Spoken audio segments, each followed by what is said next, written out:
science in the conference information pack. And finally, I'm now very pleased to introduce our first plenary presenter, Malvika Sharan. She is the community lead of the Turing Way project at the Alan Turing Institute. That is an open source community and guide for reproducible and collaborative data science. She engages and supports a diverse community of contributors, helping them adopt best practices in their research and collaborate within the Turing Way. She is a co-founder of Open Life Science, a mentoring and training program that empowers researchers to integrate open science in the context of their communities. She is a Software Sustainability Institute Fellow, Open Bioinformatics Foundation board member, and an active contributor of open source community projects. She's interested in collaborative development approaches, embedding inclusive practices and supporting projects to enhance the diversity of marginalized members in research leadership. I am personally very enthusiastic to have her at this inaugural SORTEE conference because she's a role model in the community of community managers we both belong to. And I know we can all learn from her about what we can do to build or participate in inclusive, collaborative, and inspiring open research community. Malvika, the floor is yours. Thank you so much, Malika, for that very warm introduction. I'm gonna share my screen.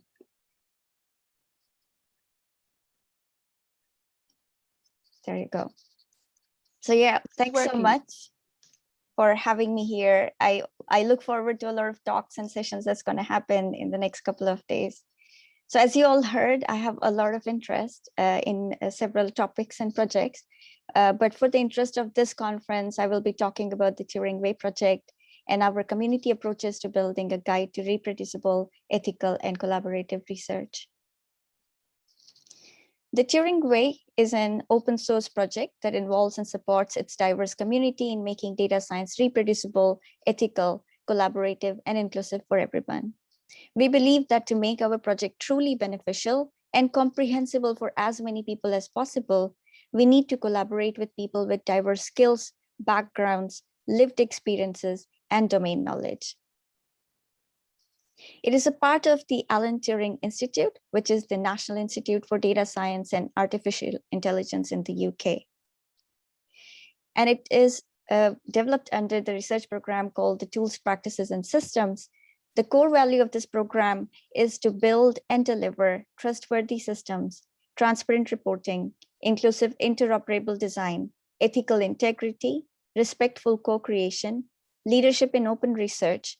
And the Turing Way actually sits across multiple of these goals in order to provide resources for good practices to all our researchers in the UK and internationally.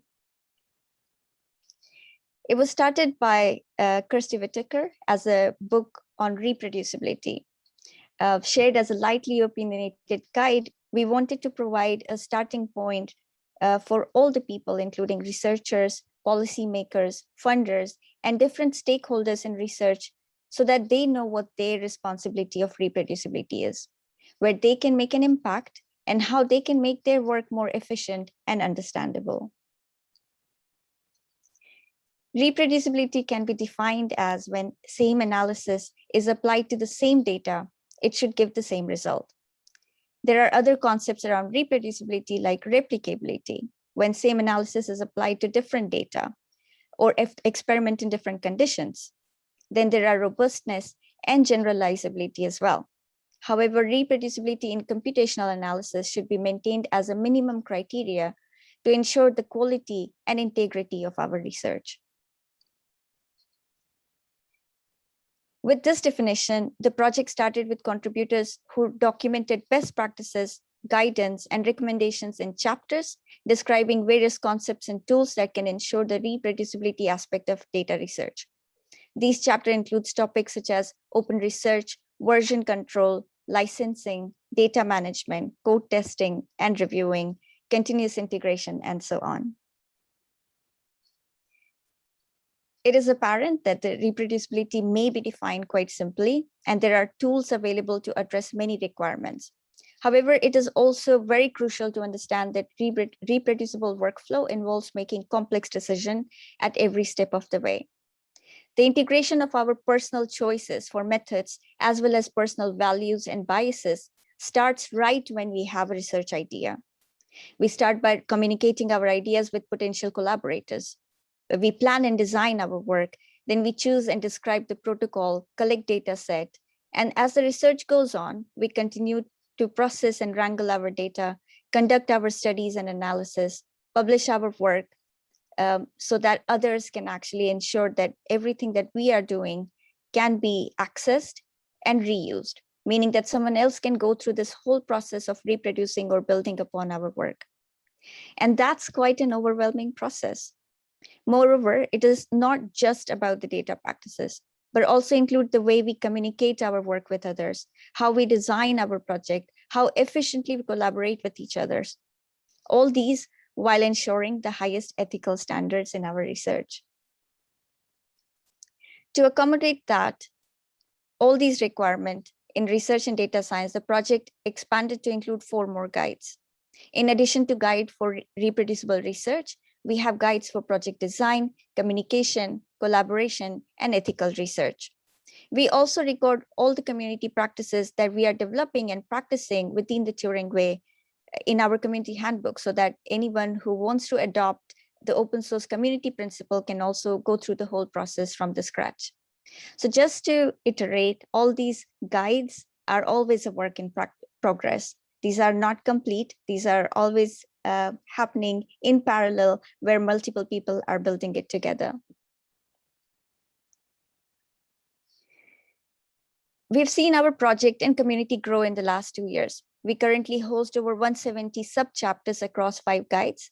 In order to ensure that our community members are able to participate irrespective of their previous experience of working with open source or data science community, we provide the resources, guidance, template, training, and pathways that they can use to stay involved in the community.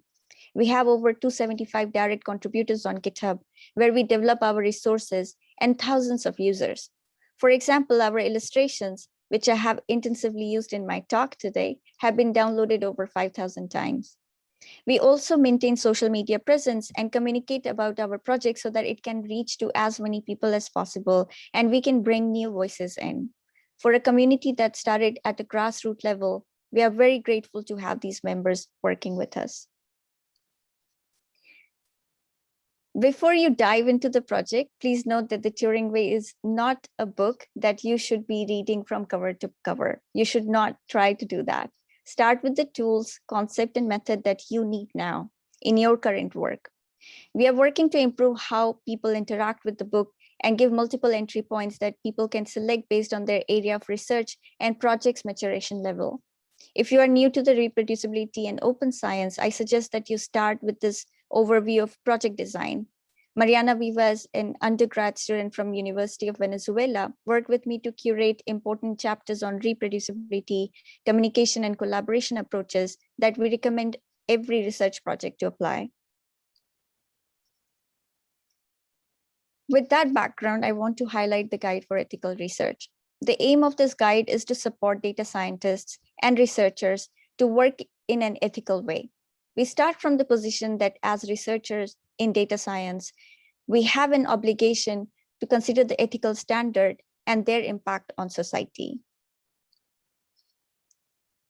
As we already discussed, that we as researchers and data handlers make decisions throughout the life cycle of our database project, from project design to model development to system level deployment. As scientists, we have a duty to ensure that our work meets the highest scientific standard. We also have an obligation to ensure that our work maintains the highest level of moral integrity, especially when it impacts people's lives. This impact on lives can be through the process we build in conducting the research, data we collect and use, or through the data products we build for others. It can also be through the policies that we follow at our organization and the working condition that we create for others in our team. So far, the guide for ethical research have chapters including the main concepts, case study on working with institutional ethics board, and ethics in preclinical research.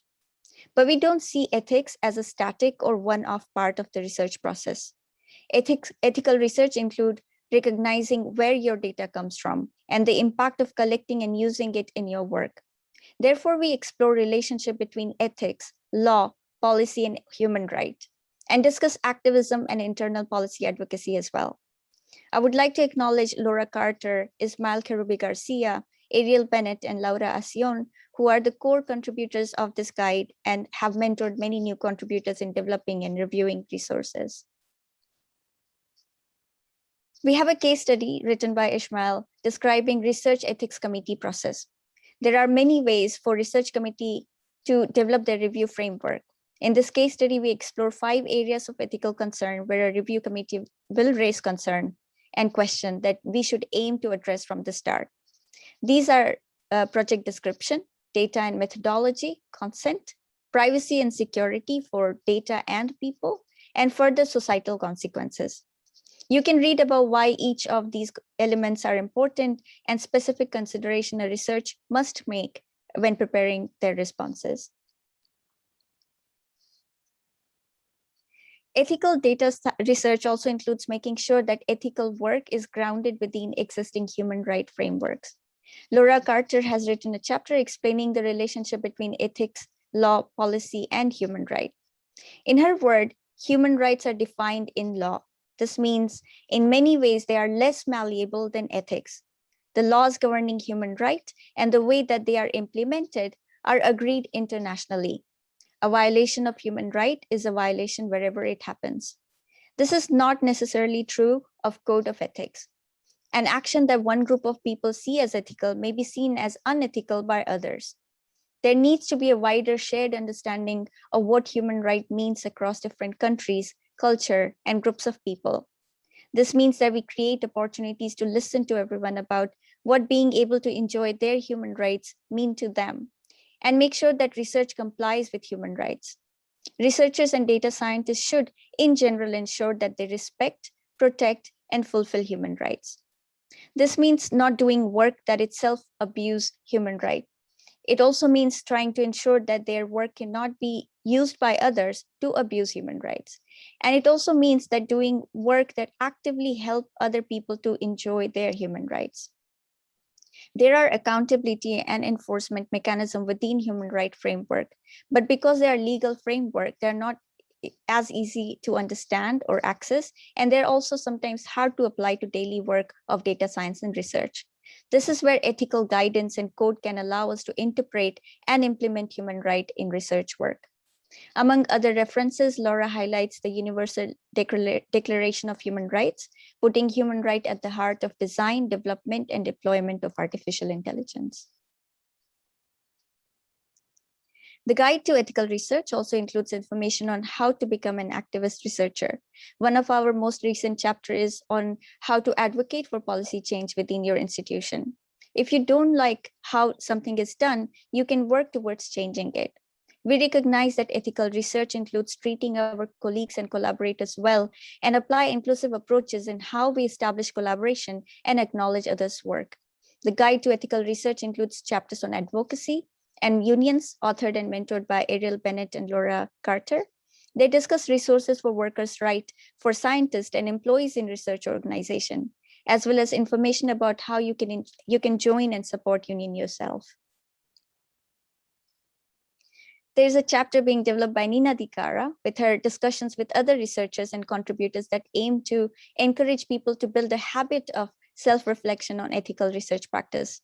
She quotes Donna Haraway's paper describing how view from nowhere will be ideal in interpreting data studies, but realistically, our lived experiences, including our culture, education, upbringing, as well as experiences of oppression or success, influence the way we do research.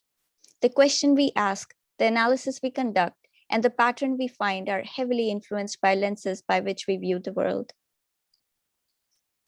Finally, I would like to highlight the Data Feminism book by Catherine D'Ignazio and Lauren Klein that highly aligns with the Turing Way's mission and vision. Data feminism is a way of thinking about data science and data ethics that is informed by the ideas of intersectional feminism. It has not only shed light on imbalanced power structure underlying data science, but also started a timely discussion around research ethics. I really recommend reading it and also invite you to help us integrate the knowledge across Guide for Ethical Research.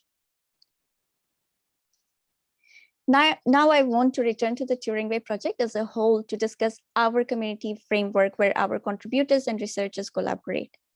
The key to intentional community building is to have more people involved in the decision-making process. This means that diverse contributors are given opportunities to come into the project with different perspectives, participate in the development process, and integrate their combined value in the project by design. Only such a product would be truly relatable, useful, and beneficial to diverse users. We use open leadership principle in the core of our processes. Open leadership is a set of practices and skills people can use in project that allows them to collaborate within an inclusive community. There are 3 simple rules of open leadership practices. Understanding, so that your work is clear, authentic, and widely accessible. Sharing, so that your work can be adapted, reproduced, or built upon by others. And participation and inclusion, so that we create a sense of shared ownership that inspires contributors. In the Turing Way, every little contribution counts. We foster a culture of collaboration by ensuring that the collaboration is not defined just by the common goals, product, or team, but we also take time to make sure that people are given the inclusive workspace that they need to perform their best, that they treat each other kindly, abide by the code of conduct, know what their roles are, and contribute to building diverse team by explicitly opening ideas for contribution. In all our work, we apply open leadership principle. In order to make collaboration successful and effective among open source community members, we need to first understand and accept that open by default is not inclusive or accessible or community-led. By definition, open source community only means that people are collaborating to build something which will be made available at some point online. And honestly, that is not enough. We need to bring people in. If we want these aspects to become part of the process, we need to intentionally design our project to make people a part of the development. The human-centered design approach to make sure that we move from open to inclusive practices in community, which is accessible for everyone and where everyone's contribution counts. We define pathways for collaboration that always require multiple people to support each other. For example, people are invited to develop and share resources through mentored contribution. We also create opportunities for people to maintain and improve resources, which could be as simple as fixing a broken link or a bug, and creating new resources of their interest. Contributors are also those who share their resources, review and update the existing chapters, and translate them into languages, ensuring accessibility for a wider community. Finally, we encourage everyone to share best practices and highlight their own work. To represent different perspectives, it is really important to me that the book is a community project driven by the needs and wishes of people and built with those needs in mind. We involve diverse voices and acknowledge all contributors fairly. We understand that if we don't recognize all contributions, we will end up disproportionately ignoring hidden labor that a lot of people do, and especially those who are new to the research community. Often these people are members of marginalized communities who have historically been excluded from open source and tech spaces. We provide a dedicated page in the book for contributors to record their own contribution, where they can highlight their personal work. They can share who they are, how people can learn more about them and their own project, and what kind of contribution they have made in the Turing Way. They can write this in a way that is most meaningful for them. Here's an example of Batul Al-Marzouk, who's our core contributor from Saudi Arabia. She's a bioinformatics researcher, but within the Turing Way, she's an infrastructure maintainer, where she can build a profile outside her work as a research software engineer that could be really useful for her CV, for example. All our contributions are facilitated through GitHub. Most of our conversation happen online via issues or pull requests. And these are places for us to invite people to join discussions and share their ideas. We use all contributors bot to recognize all contributors, including those who don't push the code. For example, in this particular case, Martina Villas and Batul Al-Marzouk were doing some sort of work on the GitHub, but they had a discussion outside GitHub with a few people who they could acknowledge in the issue that they were discussing this idea, and all of them could get recognition for their work. So put this in perspective, the Turing Way is a book, a community where people come together to collaboratively write chapters, build and maintain resources, share their skills and ideas around best practices in data science and research. We apply open source principle in the development and maintenance of this project. And finally, it's built on the culture of collaboration, which is the process and the backbone of our project. As a community developed resources, the Turing Way will always be a work in progress. Our moonshot goal is to make reproducibility too easy not to do. And that can happen when there are system and structural level changes by influencing research at national and international levels, where inclusive practices and reproducibility are as important as data and algorithm. We promote our resources for use by learners, educators, policymakers, and researchers globally. Some of the notable impact we've had in 2020 with the support of our contributors are that the project was highlighted in the EU report for reproducibility for scientific result. A policy by Mayor of London on an emerging technology charter used the Turing Way for informing their open and inclusive project. A funding call from UKRI referenced the project for the example of data science culture that they want to build. And the community training like Code Refinery and Library Carpentries have cross-referenced the Turing Way. All these work, none of them could be possible without the community of collaborators. We'd like to invite you to become part of the Turing Way to help us develop chapters on data, transparent reporting, communication, and other topics that can help others in your community to stay updated with the current practices. We welcome all kinds of contributions like case studies and lived experience are very welcome too. You don't need to have coding experience, just a need of idea and willingness to learn. In order to create opportunities for bringing people in and highlight their work, we want to meet them where they are. So if you're new to the community, you can join us, you can learn a new skill or share your skill. You can collaborate with others and receive mentoring or mentor others for contribution. You can also represent the community.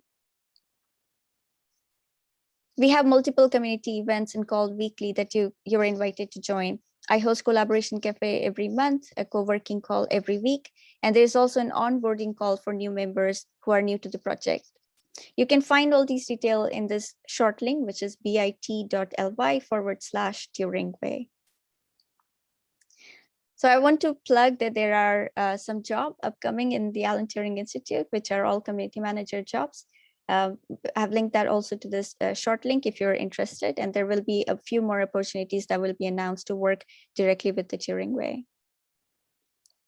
A last plug about Open Life Science that I work on, it's a mentoring and training program for Open Science Ambassador. We've just opened the call for OLS 4.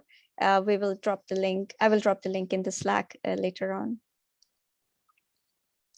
So with that, I'd like to thank Christy Whitaker for starting this project and leading this project, all the people who involved in the project as readers, contributors, friends, and collaborators. All the resources are open source. I have linked all of them to the short link, but happy to share more. And with that, I'm happy to take more questions.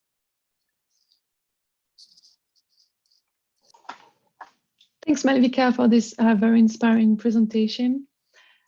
We already have some questions in the Q&A. I invite all the attendees to keep posting new question there and upvote the question that they find of interest. So Malvika, are these guides focused on practices in a particular country or geographical zone? No, I should have shown you the geographical distribution of all our contributors. Our contributors come from India, from Latin America, from Africa, from name countries and they come from there. So reproducibility should be a universal practice. Of course, the infrastructure that everyone have access to are quite different. And this is where this contribution in progress is very important. We start from the understanding that reproducibility is anything that we would like others to reproduce in their own environment. And therefore, contributors are welcome to come and correct where the resources seem like very focused on one country or other. This is where also case studies are very useful. So, some case studies can come from other environment or other domain practices where you feel that some practices are not universally adaptable. So I hope that really helps, but also in terms of language, at the moment it is developed in English, but we have core contributors who are translating it in Spanish, Chinese, and French. All the translation are being done on Transifex, so anyone can request to create a particular language that they are interested in translating it into. I was wondering a bit in a similar vein, how do you accommodate maybe differences that are due to differences in disciplines in the field of research of those contributors? So we have intentionally tried to make the Turing Way very domain independent. So we want people to share the practices rather than the specific experiment or specific context that they're applying it in. So if someone from, for example, Ecology wants to write a chapter, they would write about the specific practice of data handling or data sharing that they are interested in. And they could add their work as example of where this has been applied.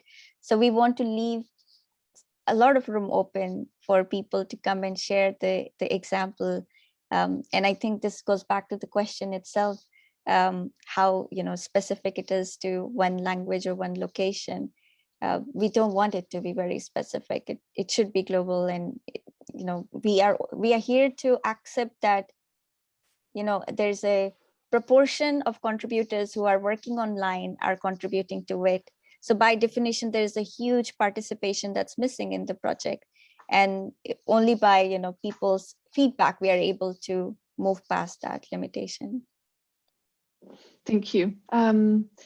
Another different question. What are the challenges in promoting the Turing Way to people who may not be so receptive to opening up their data, even for reproducibility reasons?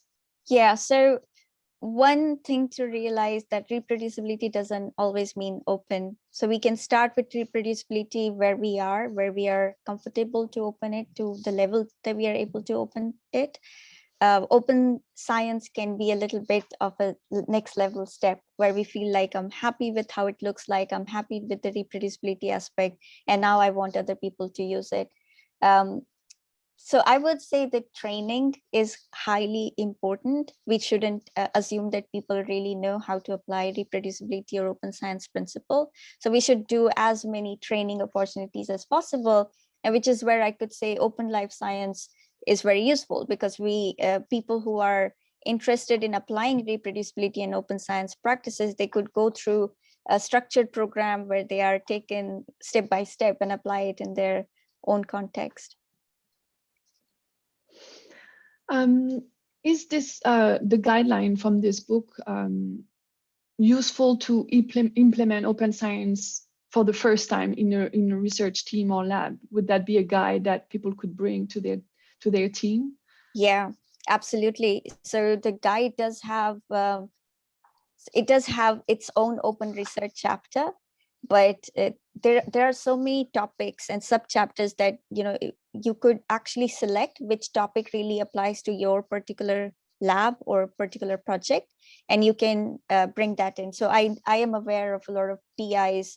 One person, Laura Asion, she works in Argentina, and she uses that to teach her lab how to use reproducibility. She actually runs a journal club where they go through one chapter, come back and discuss it. Similarly, I would say we are working on tagging option where you can go to different chapter and tag it as your chapter.